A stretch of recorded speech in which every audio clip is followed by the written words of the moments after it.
বাংলাদেশের সবচেয়ে বড় জেলা হচ্ছে রাঙ্গামাটি জেলা। রাঙ্গামাটিতে রয়েছে অনেক ধরনের পর্যটন স্পট যা দেখলে সবাই মুগ্ধ হয়ে যায়। আজকে আমি আপনাদেরকে রাঙ্গামাটির কয়েকটি জায়গা ঘুরে দেখাবো, তাই আজকের ভিডিওটা একটু লম্বা হবে। পুরো ভিডিওটা না টেনে না কেটে দিয়ে ধৈর্য সহকারে দেখুন, আশা করি ভালো লাগবে। ফ্যামিলির সাথে অনেকদিন পর ঘুরতে যাচ্ছি, অনেক ভালো লাগছিল।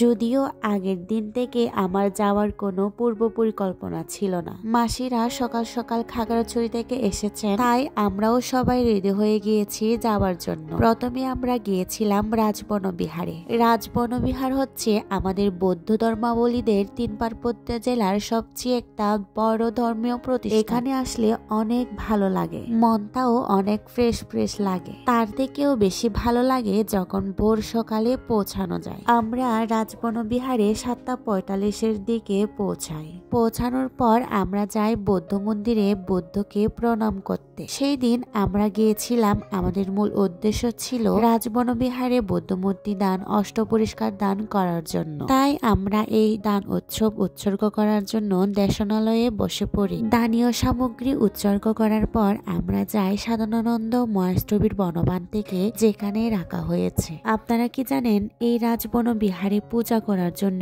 অনেকে ঢাকা শহর থেকে আসেন, এমনকি বিদেশ থেকেও এখানে আসেন শুধুমাত্র এখানে পূজা করার জন্য। বিহারের যাবতীয় কাজ আমাদের শেষ হয়ে গিয়েছে। এরপর আমরা রওনা দিয়েছি মোরগনার উদ্দেশ্যে।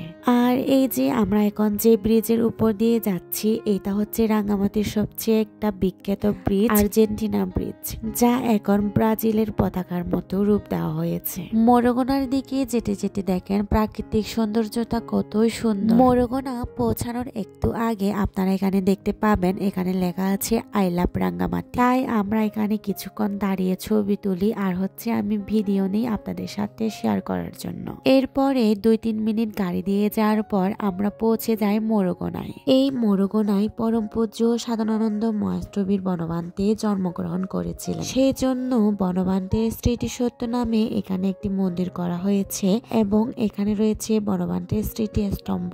এই মোরগনায় আসলে কিন্তু মনটা একদম অন্যরকম হয়ে যায়। প্রাকৃতিক সৌন্দর্য আর হচ্ছে পরিবেশটা অনেক সুন্দর। আমাদের ইচ্ছা ছিল আমরা সবাই প্রাকৃতিক পরিবেশে বসে ভাত খাবো, মানে দুপুরের লাঞ্চ করব। বলতে পারেন এটা ছিল আমাদের একটা ফ্যামিলি পিকনিক। তাই আমরা বাড়ি থেকে ভাত আর তরকারি রান্না করে নিয়ে গিয়েছিলাম। ভালোই লাগছিল প্রাকৃতিক পরিবেশে লাঞ্চ করতে। ভিডিওর শুরুতেই বলেছিলাম আজকে আমি আপনাদেরকে রাঙ্গামাটির পর্যটন স্পটগুলো দেখাবো যতটুকু পারি। তো চলুন আপনাদেরকে ঘুরে দেখাই। ভাত খাওয়া শেষ করে আমরা যাই বেড়ানে লেক। এখানে বিক্রি করা হচ্ছিল ব্যাটের অনেক সুন্দর সুন্দর ঝুড়ি আর ব্যাগ। এছাড়াও সুন্দর সুন্দর বাচ্চাদের জন্য টুপিও বিক্রি করা হচ্ছিল, আর হচ্ছে ফরমালিন মুক্ত বড়ই বিক্রি করা হচ্ছিল। এই বেড়ানে লেকে প্রবেশ করার জন্য কোনো ধরনের টিকিটের প্রয়োজন হয় না। বেড়ানে লেকে গেলে সবচেয়ে ভালো লাগে আমার নদীর ধারে বসে থাকাটা। এই বেড়ানে লেকের কপিগুলো কিন্তু অনেক মজার হয়। এছাড়াও এখানে ভাত পাওয়া যায়। আর হ্যাঁ, এখানে কিন্তু